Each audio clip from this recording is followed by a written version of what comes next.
If you're finding difficult whether you should get your masters from overseas or study from your home country, then you have clicked on the right video. Stay tuned and I'll help you get thinking in the right direction.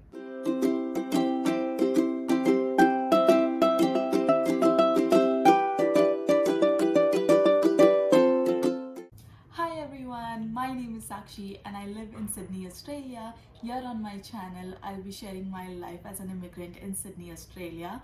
Along with that, I'll be giving you some beauty, wellness and travel tips. If you like my content, please consider subscribing and hitting that like button, and I'll see you next time. Bye! Before we get into the video, I would like to put out a disclaimer that in no means I'm going to tell you what is the best option for you. My goal here is to get the wheels rolling and get you thinking in the right direction. Please take it as an educational video and not as an advice. I just want to help you to take a step forward in making that decision. Now that I have given my disclaimer, let's straight jump into the video. Study abroad is a huge decision in a student's life, and it can get cumbersome when you don't know which direction you should think into. In order to make that easier for you, I have created 3 categories. Once you know which category you fall into, it would be more easier for you to do your research and then take that decision accordingly. Now, before we go ahead and put yourself into one of these categories, I would like you to be very honest with yourself. Please do not think of anyone else. Think about yourself, because this decision is going to change your life and not anyone else's. With that out of the way, let's see what these 3 categories are. The first category is the trend following category. Now, what do I mean by trend following category? Now, this category comprises of people who just wants to follow the trend. Their friends have gone abroad and therefore they want to go abroad. They don't want to put a lot of research into it. They don't want to think too much about their future, but they just want to go and get their masters from abroad, and then they are happy to come back if need be, or stay there and work. They're not too sure about the future. They have a short-term goal, and they are completely fine if they have to return back. Now, if you fall into the first category, I have a good news for you guys. This is the easiest category to be in. Why do I say that? Some of you, or most of you, may already know where you want to be, because a lot of you may have friends in that area and you just want to go there and be with your friends. And therefore, for you guys, doing research is not that complicated. The only piece of advice I want to give to this group of category is try and go someplace where you already know or a lot of people or have a lot of friends, because this is going to alleviate your experience as a foreign student, and you're going to have a gala of a time when you're studying your masters abroad. Moving on to the second category. Now, this category comprises of people who have a very academic focus, who have thought about which course they want to get into, which university they want to get into, and therefore deciding a country is not actually a major concern for them. Now, for this category of people, my advice would be focusing on that one course rather than the country, because you guys are so passionate about the course that you want to do, everything else is secondary.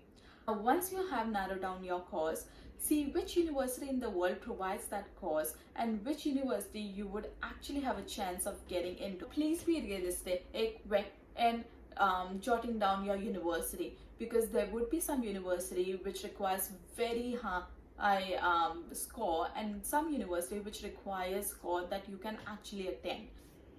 Once you have all the list of your university, you will then filter it again by the criteria of that particular university. Now, for example, maybe Oxford provides the course that you want to do, but your score actually doesn't meet the requirement of Oxford University, and therefore you can strike that university off. So in that way, you can strike off all the university that doesn't fit into your portfolio, and can only keep the university that can fit into your portfolio or potentially fit into your portfolio.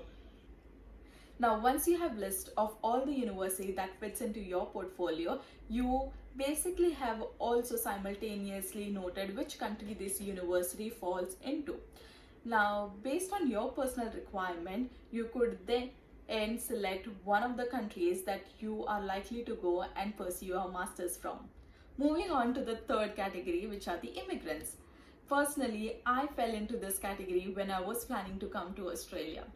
Now, this category comprises of people who actually want to go abroad and settle there for good. They don't want to come back once their master's is done, and therefore it is very important and to look into certain countries who have good immigration laws.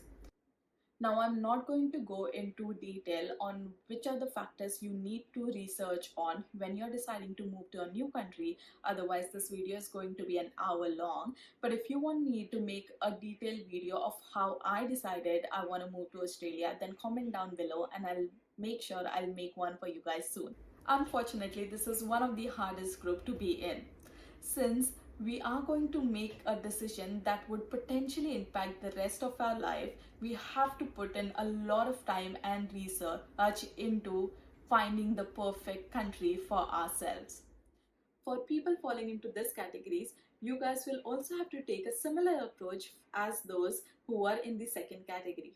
That is, you'll also have to research about the course you want to do and then research about the university that provides that course, that will potentially narrow down the countries for you guys. Then, based on the countries you have, you will then look into the immigration law of that country.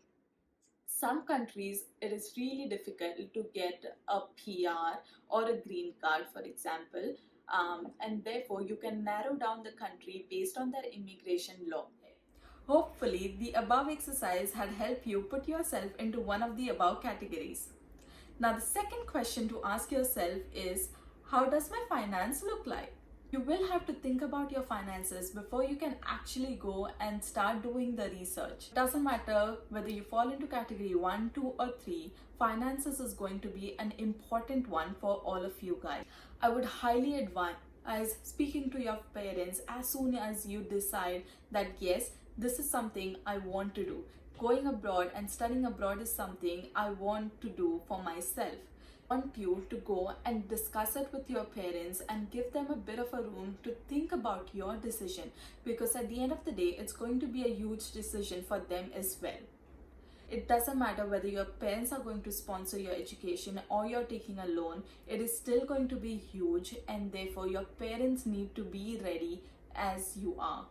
I would also advise going and speaking to some of the bank managers and seeing what sort of education loan they provide and what's the interest rate. And depending on your financial situation, you can then find out which one suits your condition better.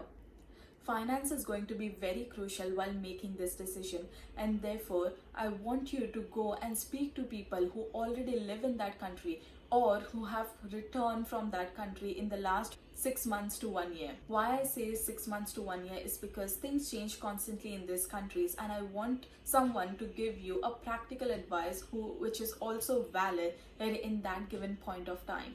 Make sure you speak with your friends, family members, anyone who is residing in the country you want to go to. Simply because from the outside it may not look like a lot, but when you actually dig deeper, it can substantially take a toll on your finances, and therefore it's always better to be prepared than sorry. I hope this video was helpful for you guys and it got you thinking in the right direction. If you like this video, please don't forget to subscribe to my channel and hit that like button, and I'll see you next time. Bye!